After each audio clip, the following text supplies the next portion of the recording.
here on Fridays. So, this is our time to dive into the spiritual dimension of wellness, only my fave. So, let's just tap into spirit, right? So, spirit is another word, or derived from, I guess I should say, from the word inspiration, to breathe. It's breath, it's prana, it's pranayama, it's life force energy. So for me, it's one of the fastest ways to drop into that divine connection. So if you want to take some deep breaths with me, that'd be great. So breathe in and just let it go. Breathe in so big, so full, like it's a new breath in the new now moment. And every exhale, you exhale it out like an offering to the world, like it's a gift to life on earth. And just keep breathing in and out at whatever pace is comfortable for you. Slow and steady, deep, shallow, whatever breath it is for you is totally good.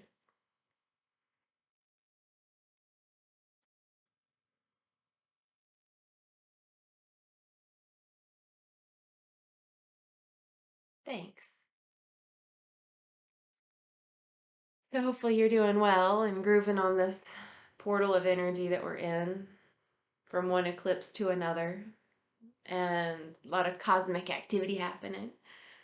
So it's creating a lot of space for change in our emotional bodies. And for our emotional bodies to heal and clear, we get to heal through our mental bodies with an awareness. And I'm realizing that over time, we tend to try to wrap our mind around what we're feeling to either understand it, to reconcile it, to feel better about it, to bypass it, to minimize it, to make it bigger. And it's funny because our emotions are just emotions. It's just energy and motion, and they're not to be minimized. They're actually just here to be felt. And our mind can't understand fully. It can't wrap itself around a feeling. It can give it a name, right? I feel sad. I feel happy. And I can describe it. When I'm happy, I feel. I feel bubbly. I feel light. I feel easeful. My mind can never understand the depths of what happy is and the nuances of happy, pleased, delighted, joyful, exuberant, effervescent. Like there are nuances of the feeling that move in and out of the experiencer, you, me, the body. So so we take our minds and we try to wrap it around everything, right? We have a brain that is like a supercomputer trying to gather all of the information and then spit it back out whenever we need it. It's like a big library of information. And our brain is such a beautiful gift and such a beautiful mechanism. It's electric. Literally, the way the neural pathways work in the brain is electric. Like it sends out thoughts. And our heart is electromagnetic. So it's got that pushing out, and it's also got this drawing forth. So just by nature, they run very differently, right? Like they're different parts of the vehicle. So our brain tries to understand so much, and then our brain tells us sometimes, depending on how we're raised and what culture and what society and all the things, that if we don't understand something, that either it's not real, we don't believe it because we don't understand it, or we judge ourselves for not understanding it, right? Well, I must be dumb if I don't get it. We sell ourselves short. I don't get it, so I never will. So then we ignore it. I'm not going to look at that because I don't understand it. It doesn't even exist. And the mind is such a beautiful thing in its deep desire to understand everything. And because of that, it can create cells, chains, cages, limitations, pain, suffering, boredom, misunderstanding, projections, rejections. That's what it can do. And to me, when the mind goes to those places,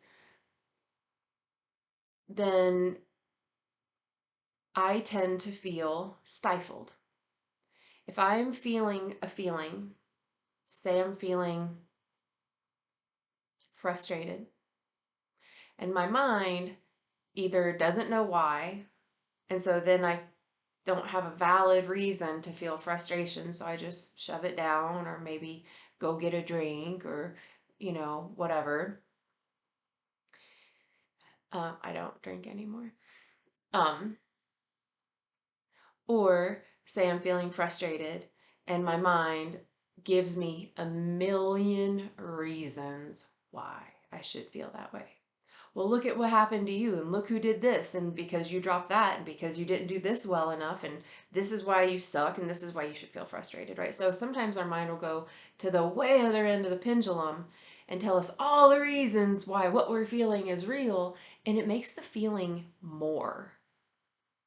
Our brain is, when we practice like mindfulness, then our brain actually can become a witness to say, oh, I see you, frustration. All right, is there anything I can do for you so that you can get the fuck out of here faster? Because Jane's going to feel you, but what can I do, right? And maybe that means that my mind says, go for a walk, Jane. Okay. I have the idea of, well, if I go outside and I go rake the leaves, then I move that frustration energy through my body. And it gives me time and space and grace to also be in contemplation or reflection about it. Like, wow, I'm feeling it in my body. I'm feeling it in my heart. I wonder when this started. I wonder what caused it today. Did anything bring it up? Ooh, yeah, I remember feeling this one as a kid. Ooh, that was a very, so being able to do that lets our mind like open up. But it takes a practice of mindfulness. When you look at the Buddha tradition, the Buddhic tradition, the Buddhist tradition, mindfulness, openness, Zen is one of the main paths to enlightenment. Because we can't become enlightened if we're weighed down by emotions that we are unable or unwilling to process. Because we're holding on to too much of the hard stuff to literally lighten up and ascend, to reach and attain levels of enlightenment, acidic state, heaven, like these all different words, same thing. And that freedom in the mind is literally the key, one of the keys, right? Because there are multiple paths to the one path. The path that we're all looking toward, the goal is, other than death, it's to reach the heavenly space. We can experience that here. We don't have to wait till we die, right? We don't have to. We can. Don't get me wrong. You can totally live hell on earth as long as you want. And we can create it now. The mind can be the hell that we live in because hell is created in the mind and what we perceive and how we judge it, right? If I live in radical acceptance for all that is, whether I like it or not, then my mind isn't going to be in the space of judging things and I'm not going to be weighed down by the bars of judgment. So, moving into that space around, okay, well, if we have freedom in our mind, we can actually attain enlightenment. Yes, we can. We actually can. And we have so many lifetimes or days or minutes or seconds or years or whatever of information in our mind to release attachments to. That's why the Buddhists talk about non-attachment, and in the yogic path they talk about non-attachment. I think in the Christian faith they talk about non-attachment. They may use different words. Um, it may look like the "don't be greedy" kind of commandment, right? My nose has been itching all morning. Um, anyway, so to attain this enlightenment, this easeful feeling, is to free our minds, right? That's why I like to start off with breath, because if I'm focusing on my breath, then I can't focus on anything else. And that means that whatever emotions I have space to at least come into my awareness or to be processed out. So I was flipping through the Four Agreements, and the last chapter, I think it's the last chapter, I think it's the whole last chapter. Yeah. Well, it's the second to last chapter. It's chapter 6. It's the Toltec Path to Freedom, chapter 6, and it's breaking old agreements. And I want to share some of the things that Don Miguel Ruiz talks about. So in page 93, if you have the book, I might skip a couple sentences, but you'll get the gist of it. It says everyone talks about freedom. All around the world, different people, different races, different countries are fighting for freedom. What is freedom? In freedom we speak of living in a free country, but are we really free? Are we free to be who we really are? He says that the answer is no, we're not. True freedom has to do with the human spirit. It is the freedom to be who we really are. He asks, what stops us from being free? We blame the government, the weather, our parents, religion, God. Who really stops us from being free? We stop ourselves.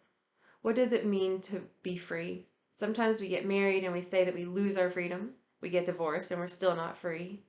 What stops us? Why can't we be ourselves? We have memories of long ago when we used to be free and we loved being free, but we have forgotten what freedom really means. If we see a child who's 2 or 3 years old, maybe 4, we see a free human because they do whatever they want to do. They're completely wild, like a flower or a tree or an animal that's not been domesticated. If we observe humans who are that young, we find that most of the time these humans have a big smile on their face and they're having fun.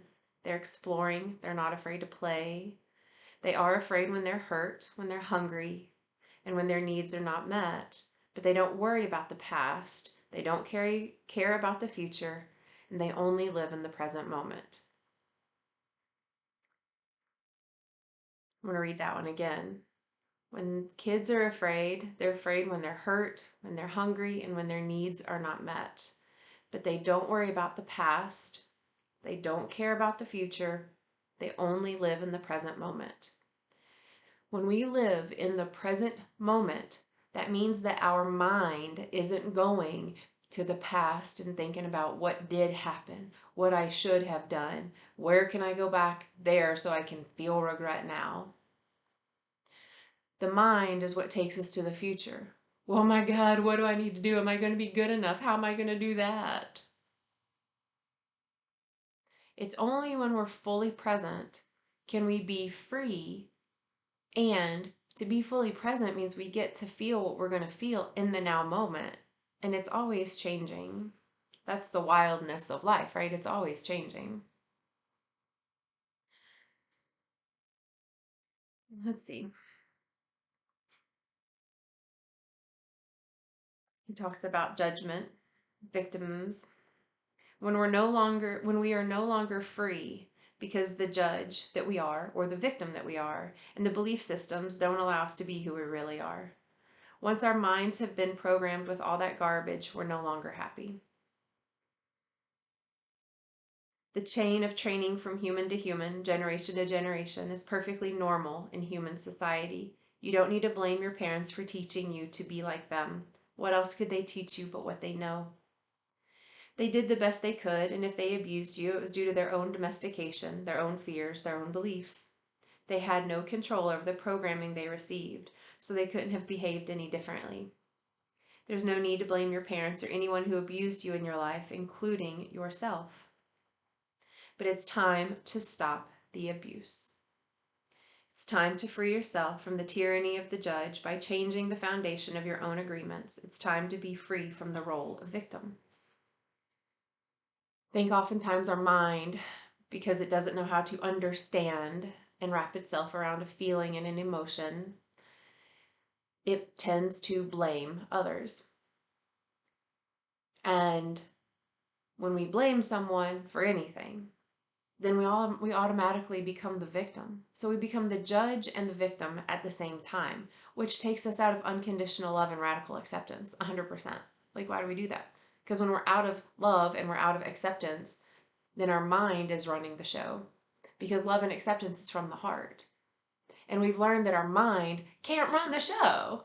Our mind is here to witness the show. That's it. It's not the only creator of the show. But we set ourselves up that way. We set ourselves up for failure. Failure in the realm of freedom. Not failure in general, because you can't really fail because you're all going to die. We're all doing it. But we fail in the sense of we don't get to feel freedom, right? And I think having a deep understanding of what our parents, in this example, did to us. Most parents messed us up. Let's be honest. And it's not because they were bad people. There's no judgment. And a lot of people will hold judgment on themselves for it. Living in the past, regret. I should have done things differently. Let that shit go. And you can't let it go without actually having compassion. Because if you just let it go, like, whatever, I'm just going to ignore it, I'm going to let it go, it doesn't actually go away. The feelings aren't processed. The feelings of frustration or anger, disappointment or sadness or fear or abandonment, the feelings that come with abandonment or neglect or abuse, like, those are big feelings. If I can honor that I have those feelings and that whoever gave them to me, will say a parent gave them to me, whatever, they're my feelings. Say they did things that created space for me to feel those things. If I can love who I am in those feelings, then I can have more compassion for who they were to do the things that supported me having the feelings. And then I form a deeper understanding in the mind for why they did what they did. I feel that it's when the heart opens up, then our mind can then open up to understand. Didn't mean to yawn, I do it every time. But our mind can then understand without even having words around it. Just like, yeah, I understand. I understand like why my parents did X, Y, and Z. Oh yeah, because I know what their parents were like, and I can only imagine what their parents were like. And it doesn't mean that the wounds aren't there for me to heal and the feelings aren't there for me to feel. But if I don't feel them and don't acknowledge them and don't forgive and accept them, then I am in my own prison and I am not free because I'm living in the past and uncomfortable about the future. But it's breaking the old agreements, right? Breaking the old ways of being, the mental cages.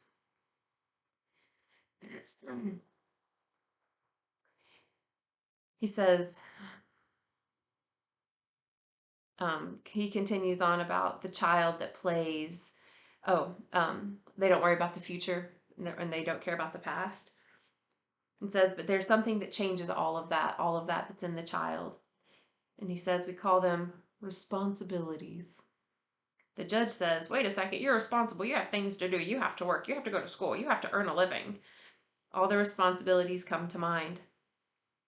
Our face changes and becomes serious again. If you watch children when they're playing adults, you will see their little faces change. Let's pretend I'm a lawyer. And right away their faces change and the adult face takes over. We go to court and that's the face we see. And that is what we are. We are still children, but we've lost our freedom. I don't know about y'all, but I'm ready to reclaim this freedom for myself, and I'm really ready to experience a world where others have reclaimed their freedom, like real freedom. He says the freedom we're looking for is the freedom to be ourselves, to express ourselves. But if we look at our lives, we'll see that most of the time we do things just to please others, just to be accepted by others. I'm not tired. Rather than living our lives to please ourselves. This is what's happened to our freedom. And when we see in our society and all the societies around the world that for every 1,000 people, 999 are completely domesticated. He uses the word domesticated and domestication in relationship to programming or conditioning or living in response to experiences that had happened. What happened was, this happened and now this way. Says the worst part is that most of us are not even aware that we're not free. How's that one for a kicker? There's something inside that whispers to us that that we are not free, but we do not understand what it is and why we are not free. And when we don't understand that we're not even free and why we're not free anyway, then we don't even think about freedom in the first place. So we just keep on staying in this mental cage, and we're never playing. We're never actually being light and joyful and free, wild and free. He says that awareness is the first step because if you're not aware, then there's nothing you can change, right? If you are not aware that your mind is full of wounds and emotional poison, you cannot begin to clean and heal the wounds, and you'll continue to suffer. If you are not aware that your mind is full of wounds and emotional poison, you cannot begin to clean and heal the wounds, and you'll continue to suffer. I wanted to stop on that. He talks about cleaning and healing the wounds. If we don't clean and heal our own wounds, we don't heal. If we don't heal, we pass it down to the next generation.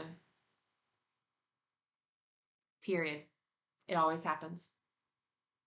It is emotional, mental wounds mine are up to me to heal. And although I don't have children, it's still going to affect generations beyond me, whether I heal them or not. I can ignore them, but then I'm going to basically be a stinky pig pen of energy that will waft around and be noxious or poisonous or offensive to the hearts of others if I just ignore the wounds and pretend that they're not there.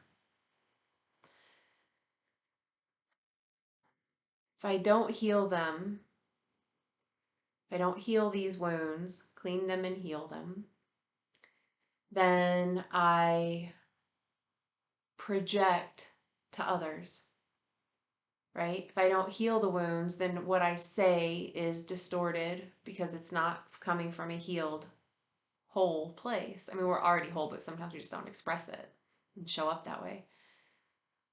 So it's important for each of us to do the work and not look at others and be like, you need to be doing your work, you need to do it. Because sometimes they don't have the bandwidth, they don't care. We can't make people care. We can't make people do shit.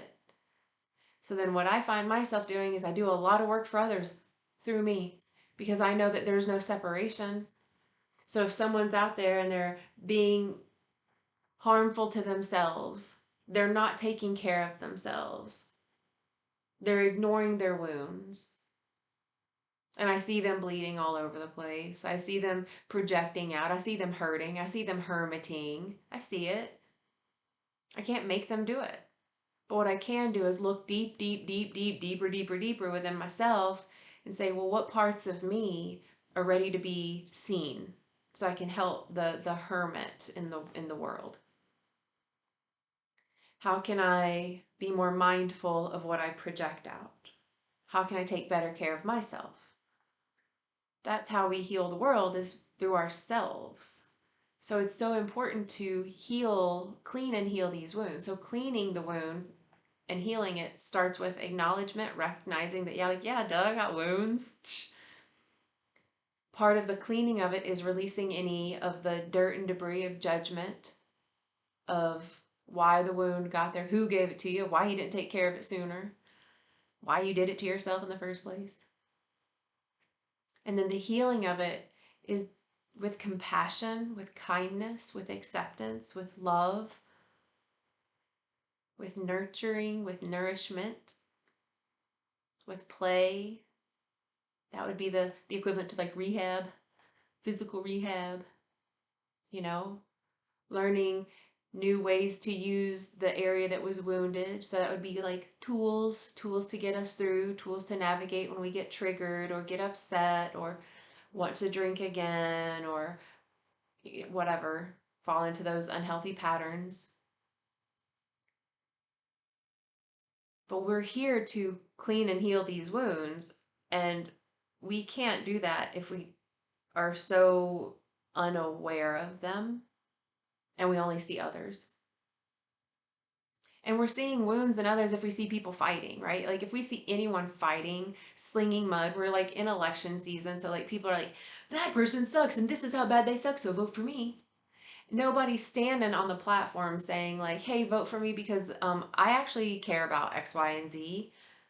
And they're not, and if they do, it's like some, like the same old, like they're not actually talking about the things that are actually affecting humanity and life on Earth. Like they're literally not even talking about it. Anyway, so when we see people fighting and slinging mud and name calling and projecting, they're hurting. They're the wounded ones. They're the ones that are not free. They're the ones that are weak. They're the weak ones. Those that are pounding their chest and making others do without because they have more and so they can make those people suffer. The people suffering aren't the weak ones. The aggressors are the weak ones. Napoleon complex, right? Just in the emotional realm. So my invitation for all of us is to remember that we are children inside and we're here to be free and to play. My invitation is for us to come back to the present moment as often as possible in stillness and peace and in joy. And then if we want to look into the past where the wounds came from, but I can really only see my wounds now. And I can really see my wounds now when I'm triggered, when something upsets me, when I get frustrated, when I lose my patience, when my body reacts, right? If all of a sudden my blood pressure skyrockets or my heart starts racing or I start biting my cheek or I start rocking back and forth and I'm like getting like nervous movements with myself, right? Like these are things that I do or I have done, all of them. Those are signs from my body that says, hey, this is an old wound. And it's up for Jane's mind to say, wait a minute, I'm noticing something's happening in this now moment. What's happening? Oh, you just got upset. Oh, somebody just canceled on you and that hurt your feelings and you don't know how to handle it. You know, you just got an unexpected bill and you're freaking out. You still have lack mentality. You're still living in scarcity mindset. Okay, like let's work with these wounds. Maybe it was a generational wound. Oh, well, my whole family had nothing. Okay, well, no wonder I'm still fearing this. Duh. Whatever. This is the example. And then being able to be like, okay, well, let's clean it. Let's heal it. And it's a process. But we can reclaim more and more of our freedom of the mind every single day. So part of this spiritual path is very mindful. When you look at ancient spiritual texts from all over the world, they all, I believe, or if not most, mention some type of mindfulness. It's not prayer. Prayer is important, but this isn't prayer. It's being mindful of the breath in this present moment. It's not letting the mind drive us into these rabbit holes and these dark places that are not serving anything. If our mind is going to take us to the dark places, we got to go with the heart to shine the light so that we can pull up why it's hurting in the first place. That's like looking for the wound on the body that's yelling for help. It reminds me of if somebody's like in a really bad accident and they go to the ER, the doctors don't just like look at them from a distance and go like, well, I mean, I don't really see anything, so you're fine. The doctor's going to like examine them, right? They're going to look them front and back. They're going to take temperatures. Like they're going to look at them. They're going to take diagnostics. They can't take the diagnostic if they're wondering like, well, how did you get in the accident in the first place? Well, what caused the accident? Who pushed you there? The doctors don't care. They want to know what's happening right now so they can tend to the wounds right now. So we get to be the doctors and medical staff for ourselves, and that's where we start to free the mind to assess the wounds of the heart. So let's be free. We're free, free. Okay, I love you all so much. Thank you so much for being here and taking the time to check this out. Again, I'll be here on Fridays at 3 o'clock. Tell your friends and tune in, leave comments because I love to read them, and remember how loved you are.